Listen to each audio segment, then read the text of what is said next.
Oi, pessoal! Hoje nós vamos falar sobre o conto Seminário dos Ratos, da Lígia Fagundes Telles, que está neste livro aqui, com o mesmo nome do conto, Seminário dos Ratos, que é um livro publicado em 1977 e tem 14 contos. Seminário dos Ratos é o último deles. Vamos ver tintim por tintim do que temos aqui. Podem ficar tranquilos. Essa, gente, época de publicação desse livro é uma época de repressão política. Aqui nós teremos um narrador em terceira pessoa e haverá um rompimento com a lógica, com a realidade.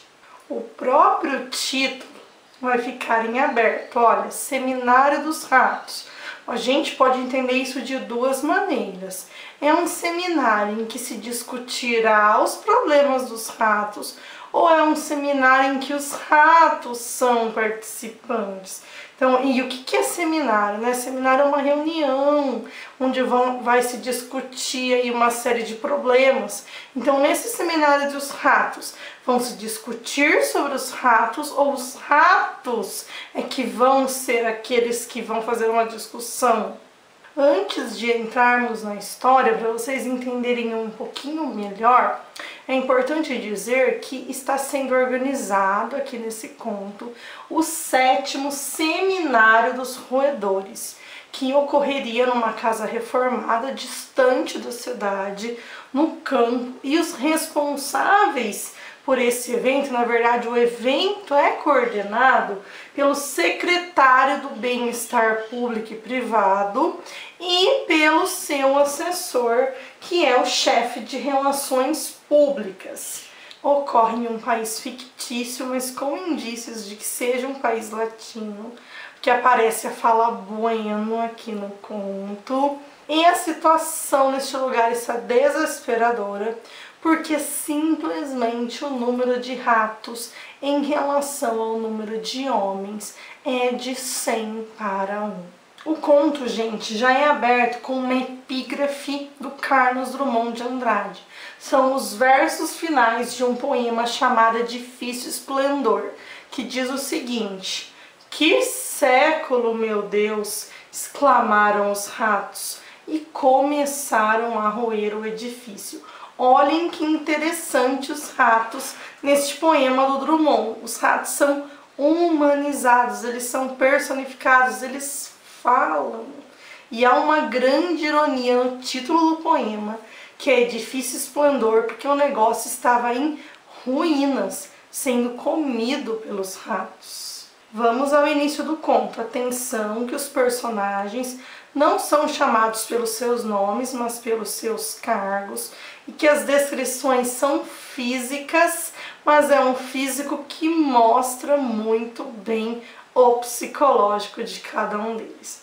Então, já no início, nós temos o chefe das relações públicas, que é um jovem baixo, atarracado, sorriso e olhos extremamente brilhantes, ajeitando o nó na gravata vermelha. Isso é importante, porque usar a gravata ali é um sinônimo de poder, e depois no final do conto essa gravata vai aparecer, então ela é importante. E ele estava indo bater lá na porta do secretário do Bem-Estar Público e Privado. Esses são os personagens que mais vão aparecer aqui: o chefe das relações públicas e o secretário do Bem-Estar Público e Privado. O secretário do Bem-Estar Público e Privado é flácido, calvo. Apesar de ser um secretário do Bem-Estar Público e Privado, ele mesmo está mal, está com o pé machucado, ele sofre de gota. Então, olha só, né? Quem deveria privar pelo bem coletivo não tem seu próprio bem, então não vai cuidar do bem dos outros, se não consegue cuidar de si próprio. Aí nós já temos uma contradição. E esse secretário do Bem-Estar Público e Privado, então, por não estar bem, estava com um pé calçado e no outro pé com um chinelo. E ele deixa, né, o seu assessor ali, o chefe das relações públicas, entrar. Ao ver seu assessor entrando, já vai perguntando se tinha ocorrido tudo bem no coquetel. O chefe das relações públicas diz que sim, que foi uma reunião pequena, só com a cúpula, que terminou, não eram nem 6 da tarde ainda. Então, olha, a história se passa no crepúsculo, finalzinho da tarde, começo da noite. Comenta que depois da reunião todos se dispersaram e já estavam ocupando seus aposentos, que ele mesmo, chefe das relações públicas, tinha dividido ali, tinha colocado cada um no ambiente. E vai começar a falar onde cada um estava. O assessor da presidência da RATESP está instalado na ala norte, vizinho do diretor das classes conservadoras armadas e desarmadas, que está ocupando a suíte cinzenta. Já a delegação americana achei conveniente instalar na ala sul. Por sinal, deixei-os há pouco na piscina. O crepúsculo está deslumbrante, Excelência, deslumbrante. O secretário do Bem-Estar Público e Privado questiona sobre as cores. Seu assessor disse que colocou num lugar em que ele achava mais relacionado à cor. Ele não gosta, o secretário do Bem-Estar Público e Privado não gosta ali da cor cinzenta, porque a cor deles, a cor dos ratos alexandros, diz ele, usando o termo latino. Então, poxa, justo a cor cinzenta. E também se mostra incomodado com os americanos ali presentes, porque os ratos eram um problema do país deles. O que os americanos tinham que saber do problema deles? Se o problema é deles, desse país fictício aqui onde nós estamos, ninguém tinha que se meter, ninguém tinha que colocar o bico ali. Acredita que para os outros a gente deve mostrar apenas o lado positivo. E era por isso, inclusive, que ele não tinha participado daquele coquetel. Porque ele estava lá com o pé todo doendo. Então, ele faria o sacrifício de no dia seguinte calçar um sapato ali, porque é sempre o lado positivo que deve ser mostrado, nunca o negativo. Devemos esconder nossos chinelos, diz o secretário do Bem-Estar Público e Privado. Só que o chefe das relações públicas foi a favor da participação desses americanos, porque um deles é um técnico em ratos, e nos Estados Unidos tinha muito. E ainda por cima era expert em jornalismo eletrônico, o que deixa o secretário do Bem-Estar Público e Privado ainda mais incomodado. Mas ok, né? Estão ali, agora já era. Vamos seguir em frente. O secretário do Bem-Estar Público e Privado quer saber sobre a repercussão desse 7º seminário dos roedores. O que estão comentando, o que a imprensa está dizendo. As críticas são várias, como sempre. Por que eles estão fazendo o seminário num lugar afastado? E por que gastaram bilhões reformando aquele lugar, sendo que eles deveriam estar no meio do problema? Outra coisa é que mais um seminário e nunca nada é resolvido.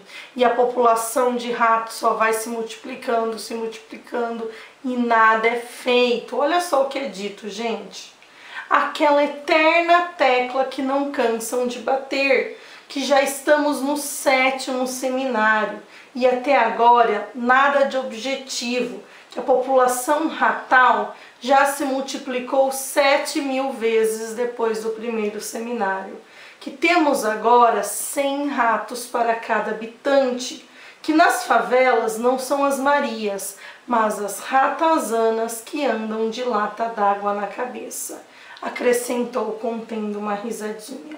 O de sempre, não se conformam a de nos reunirmos em um local retirado, que deveríamos estar lá no centro, dentro do problema. O secretário do Bem-Estar Público e Privado já vai ficar achando que quem fez essas críticas é amigo dos ratos, é de esquerda.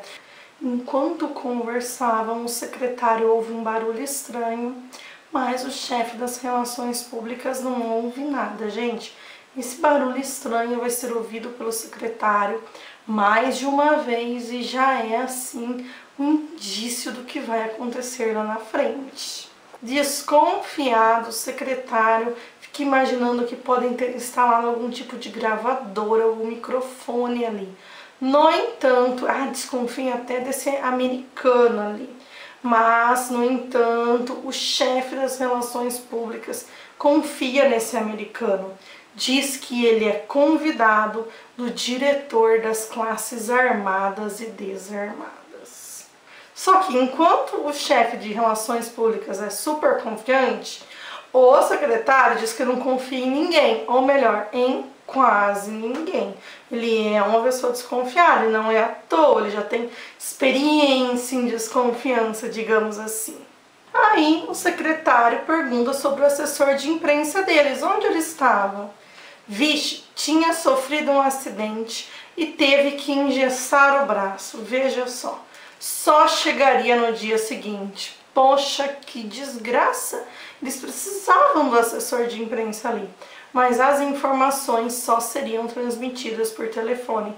Então a imprensa não participaria do seminário, ela não acompanharia o seminário, ela receberia as informações do que aconteceria ali pelo assessor de imprensa deles, né? Então as informações que seriam passadas seriam as escolhidas por eles. Olha o absurdo. Como o assessor de imprensa transmitiria as notícias pelo telefone, o secretário pede para que o chefe de relações públicas peça para que passem a informação de que os ratos estrategicamente já se encontram sob controle. Então, só que, gente, essa é uma informação falsa, é manipulação de notícias. Os ratos não estão sob controle, eles querem manipular a imprensa. Então, olha, apesar de ser escrito lá em 1977, esse conto é muito atual, a gente consegue fazer muitos paralelos com o momento em que nós vivemos hoje. Tá, diz que os ratos estão sob controle e houve novamente um barulho estranho. Só que o chefe de relações públicas não ouve nada novamente, diz que ouve muito mal de um ouvido. Já o secretário ouvia muito bem, porque na Revolução de 32 e no golpe de 64, foi ele o primeiro a sentir qualquer anormalidade. Então olha as referências históricas aí. Revolução de 32, golpe de 64. Em seguida, o chefe de relações públicas vai olhar para uma estátua que estava ali na sala. E era uma estátua da justiça. E ela é descrita como toda empoeirada, gente. O que a Lígia Fagundes Telles quer dizer com isso? Ela estava toda empoeirada porque ela não é usada. Ali não tem justiça, ali é um lugar de injustiça. Olha que perfeito, que coisa maravilhosa que a gente consegue com a descrição de uma estátua. Então, assim, é impressionante o trabalho que ela faz. O chefe das relações públicas vai perguntar sobre o pé, né, do secretário, e ele vai comentar que dói muito, que é a gota. E aí o chefe das relações públicas vai meio que cantar. Pode ser a gota d'água, pode ser a gota d'água, que é um trecho de uma música do Chico Buarque. Então, mais uma referência aí pra gente. Só que o secretário não vai ver graça nenhuma naquilo e ele vai parar. Aí o que eles vão falar? Eles vão falar o seguinte, que o povo, quem vai dizer na verdade é o secretário, que o povo não passa de uma abstração que se transforma em realidade quando os ratos começaram a expulsar os favelados de suas casas. É aí que o povo surge nas manchetes da imprensa de esquerda, da imprensa marrom. Que a solução para o problema seria exigir que cada família tivesse em casa 1 ou 2 gatos. Só que, gente, o chefe das relações públicas diz que não existem mais ratos. mais gatos, porque todos os gatos foram comidos pela população. Ou seja, a população passava fome e precisou comer os gatos. Olha que problema que a gente tem aí. A população está passando fome e o número de ratos só está se multiplicando. Como já são quase 7 horas, o chefe das relações públicas acende as luzes e começa a falar sobre tudo que será servido no jantar daquela noite. Gente, só coisa cara, lagosta, pratos chiques, vinho da safra Pinochet, referência ao ditador chileno. Só que olha, enquanto o povo não tem nada para comer, precisa comer gatos, eles ali comeriam do bom e do melhor. Então olha a discrepância entre a vida dos poderosos e a vida da população. De repente o assoalho começa a tremer. Agora não é só o secretário que está ouvindo. O chefe das relações públicas está sentindo tudo aquilo acontecendo e diz que vai verificar o que é.